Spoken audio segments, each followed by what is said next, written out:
नमस्कार दोस्तों, स्वागत है आपका डेली न्यूज़ एनालिसिस में। This video series is presented to you by ethic IAS. इस वीडियो सीरीज में हम आपके लिए लेकर आए हैं करंट अफेयर्स जो आपके यूपीएससी और स्टेट एग्जामिनेशंस के लिए बेनिफिशियल रहेंगे। आज है 13 नवंबर 2022 और आज हम करने वाले हैं 3 न्यूज़ का एनालिसिस। सबसे पहले हम पढ़ेंगे मैंग्रोव अलायंस फॉर क्लाइमेट के बारे में। ये आपके जीएस के थर्ड पेपर से संबंधित है, एनवायरमेंटल इशू है, प्रीलिम्स एग्जाम के लिए इंपॉर्टेंट है। दूसरा हम पढ़ेंगे परमा क्राइसिस के बारे में, ये आपके प्रीलिम्स एग्जाम के लिए इंपॉर्टेंट है। और तीसरा हम पढ़ेंगे जनजातीय गौरव दिवस के बारे में, ये आपके जीएस के फर्स्ट पेपर से संबंधित है, कल्चर का पार्ट है और प्रीलिम्स एग्जाम के लिए इंपॉर्टेंट है। वीडियो में आगे बढ़ने से पहले मैं आपसे रिक्वेस्ट करूंगा कि आप इस चैनल को सब्सक्राइब कीजिए और बेल आइकन जरूर दबाइए ताकि आपको नोटिफिकेशन मिल सके और आप अपने करंट अफेयर का सेक्शन समय रहते कंप्लीट कर सकें। अब आइए बात करते हैं अपनी पहली न्यूज़ के बारे में। तो देखिए, एक मैंग्रोव अलायंस फॉर क्लाइमेट बना है जिसे भारत ने ज्वाइन किया है COP27 के अंदर। COP27 जो 27 सेशन चल रहा है कॉन्फ्रेंस ऑफ पार्टीज़ का, ये इस साल यूनाइटेड नेशन की क्लाइमेट समिट है जो कि इजिप्ट के शर्म एल शेख में चल रही है। इसके बारे में हमने अपनी लास्ट वीडियो में भी बात की थी। इसके अंदर एक mangrove alliance for climate launch किया गया है, इंडिया भी इसका एक पार्टनर है। ये गोल है भारत का कि जो कार्बन सिंक है उसको बढ़ाने के लिए हम मैंग्रोव फॉरेस्ट का इस्तेमाल कर सकते हैं। इसके अंदर नई दिल्ली के साथ श्रीलंका और इंडोनेशिया और कई सारी अदर कंट्रीज़ मिलकर ये प्रिजर्व करना चाहती हैं और स्टोर करना चाहती हैं उनके मैंग्रोव फॉरेस्ट को जो उनके रीजन्स में हैं, क्योंकि मैंग्रोव फॉरेस्ट एक बहुत इंपॉर्टेंट भूमिका निभा सकती हैं कार्बन को स्टोर करने के लिए। देखिए, MAC क्या है? ये एक इनिशिएटिव है जो यूनाइटेड अरब एमिरेट्स और इंडोनेशिया ने मिलकर चलाया है। इस मैंग्रोव अलायंस फॉर क्लाइमेट के अंदर भारत, श्रीलंका, ऑस्ट्रेलिया, जापान और स्पेन भी हैं। इनका उद्देश्य ये है कि ये लोगों को जागरूक कर सकें और एजुकेट कर सकें दुनिया भर में मैंग्रोव के रोल के लिए कि ये ग्लोबल वार्मिंग को किस तरीके से कम कर सकता है और ये एक बहुत बड़ा पोटेंशियल है क्लाइमेट चेंज के सॉल्यूशन के लिए। ये बहुत अहम भूमिका निभा सकता है हमारे क्लाइमेट चेंज में, हमारे इस इनिशिएटिव को अचीव करने के लिए। जो पार्टीज़ हैं इन्होंने डिसाइड किया है कि ये खुद कमिटमेंट्स लेंगी और डेडलाइंस बनाएंगी ताकि ये प्लांट कर सकें नए मैंग्रोव फॉरेस्ट को और जो इनके पास मैंग्रोव फॉरेस्ट अभी से हैं उनको रीस्टोर कर सकें। अब देखिए, मैंग्रोव फॉरेस्ट का जो सिग्निफिकेंस है वो क्या है। मैंग्रोव फॉरेस्ट के अंदर बेसिकली ऐसे पेड़ आते हैं और श्रब्स आते हैं जो इंटरटाइडल वाटर के अंदर रहते हैं। ये कोस्टल एरिया है। मैंग्रोव फॉरेस्ट जैसे अगर आप भारत की बात करते हैं तो भारत में ये वेस्ट बंगाल में पाए जाते हैं। तो वहाँ पर आप ये देखते हैं कि ये ऐसा एरिया है जहाँ पर पानी लगातार भरा रहता है, वहाँ पर खूब बड़े बड़े पेड़ भी रहते हैं और उस पानी के अंदर अक्सर छोटे छोटे पेड़ रहते हैं, उस पानी की तलहटी पर पत्ते जमे रहते हैं। तो मैंग्रोव फॉरेस्ट एक बहुत बड़ा काम करता है कार्बन को स्टोर करने का और यहाँ पर बहुत ही डाइवर्स मेरीन लाइफ पाई जाती है। ये एक रिच फूड वेब होता है मोलस्क का, एल्गी फील्ड जो जितने भी सब्सटेंस हैं या फिर एक्टिंग ब्रीडिंग्स हैं जैसे कि छोटी मछलियाँ हो गई या फिर आपके केकड़े हो गए या फिर जैसे झींगा हो गया, तो इन सभी जितने भी डाइवर्स इस तरीके की मेरीन लाइफ है उनके लिए ये खाने का काम करती हैं। और जो वहाँ के लोकल फिशरमैन्स हैं उनके लिए उन मछलियों को पकड़कर उनका लाइवलीहुड भी इससे चलता है। तो ये काफ़ी ज़्यादा इंपॉर्टेंट मैंग्रोव फॉरेस्ट होते हैं इकोनॉमिकली भी, और ये जैसे अभी भी हम देख रहे हैं कि कार्बन को स्टोर करने में इनकी बहुत महत्वपूर्ण भूमिका होती है। तो क्लाइमेट चेंज के अंदर ये एक अहम रोल निभा सकते हैं। ये काफ़ी ज़्यादा इंपॉर्टेंट है कार्बन को स्टोर करने के लिए भी। और अगर आप एक नॉर्मल फॉरेस्टेड इकोसिस्टम को देखेंगे तो उससे 4 गुना ज़्यादा अमाउंट ऑफ कार्बन को ये स्टोर कर सकते हैं, होल्ड करके रख सकते हैं। जो मैंग्रोव फॉरेस्ट है ये बहुत बड़ी अमाउंट को स्टोर करते हैं कार्बन डाइऑक्साइड की, हमारे एटमॉस्फेयर के अंदर जो होती है, और प्रिजर्व करते हैं उस कार्बन डाइऑक्साइड को। लेकिन ये रिमूव हो जाती है एटमॉस्फेयर के अंदर जब इस मैंग्रोव फॉरेस्ट को डिस्ट्रॉय किया जाता है या उन पेड़ों को वहाँ से काटा जाता है या किसी भी कारण से ये ख़त्म होते हैं। तो ये जो कार्बन यहाँ पर स्टोर की गई है ये हमारे एटमॉस्फेयर के अंदर से दोबारा फैल जाती है और जो ये नई कार्बन स्टोर कर रहे होंगे उस समय या आगे आने वाले समय में करते, वो भी नहीं हो पाती। तो इन्हें डिस्ट्रक्शन करना या इन्हें उजाड़ना हमारे क्लाइमेट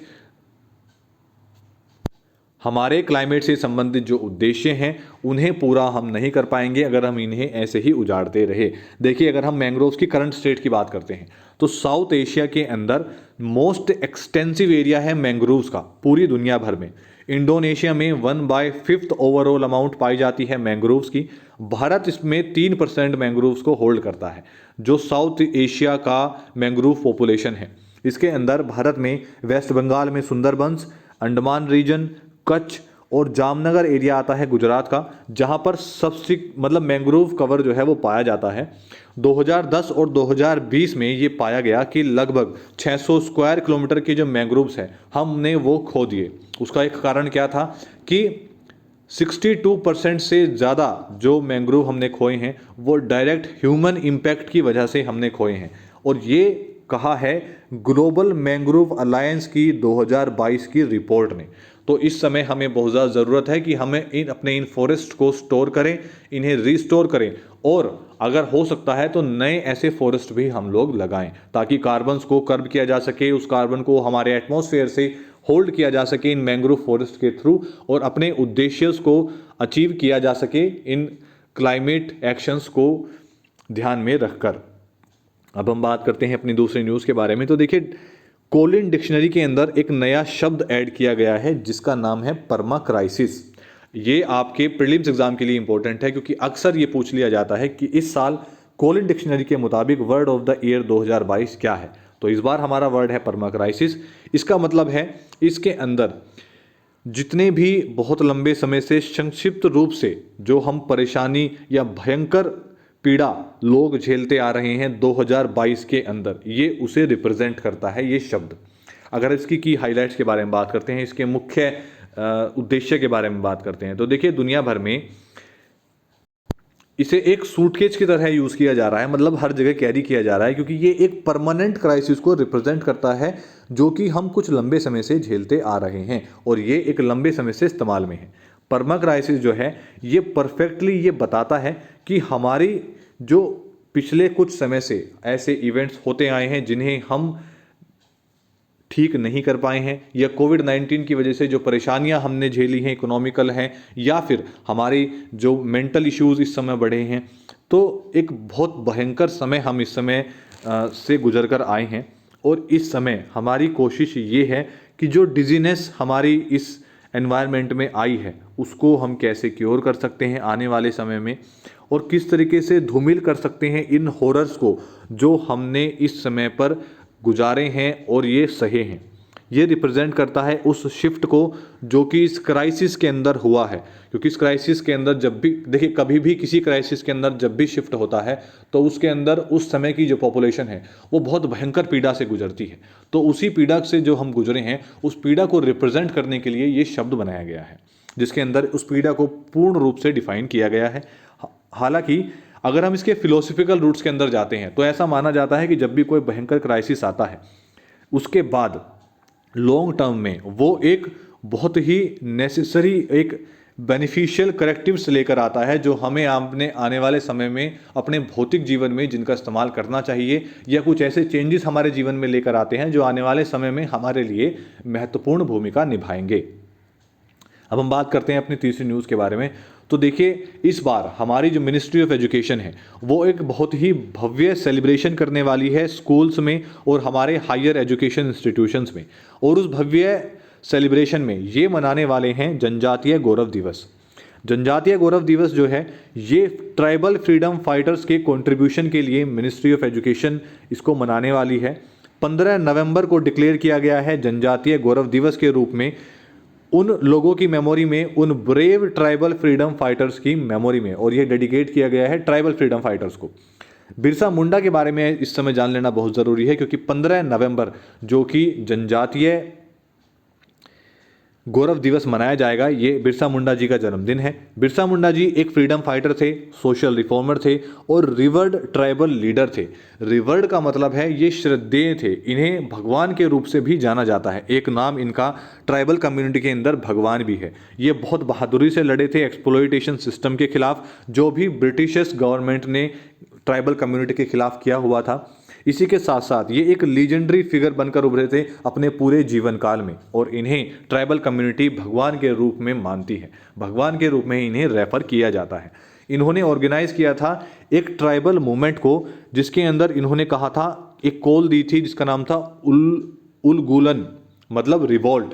ये हुआ था, ये ट्राइबल कम्युनिटी ने किया था, ये हुआ था 1899 और 1900 के बीच में। इन्होंने एनकरेज किया था ट्राइबल्स को कि वो अपने कल्चरल रूट्स को अंडरस्टैंड करें और अपनी यूनिटी को ऑब्जर्व करें और इकट्ठे होकर रहें। 15 नवंबर जो कि बिरसा मुंडा जी का जन्म दिवस है, इसे अब आने वाले समय हम जनजातीय गौरव दिवस के रूप में मनाएंगे।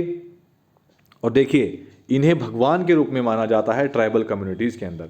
ये आपके लिए इंपॉर्टेंट है क्योंकि एग्जाम पॉइंट ऑफ व्यू से ये पूछा जा सकता है कि 15 नवंबर को कौन सा दिवस मनाया जाता है। अक्सर इस तरह के क्वेश्चन देख लिए जाते हैं हमारे प्रीलिम्स एग्जाम्स के अंदर, और हमारे स्टेट एग्जाम्स के अंदर तो अक्सर ऐसे क्वेश्चंस पूछे जाते हैं।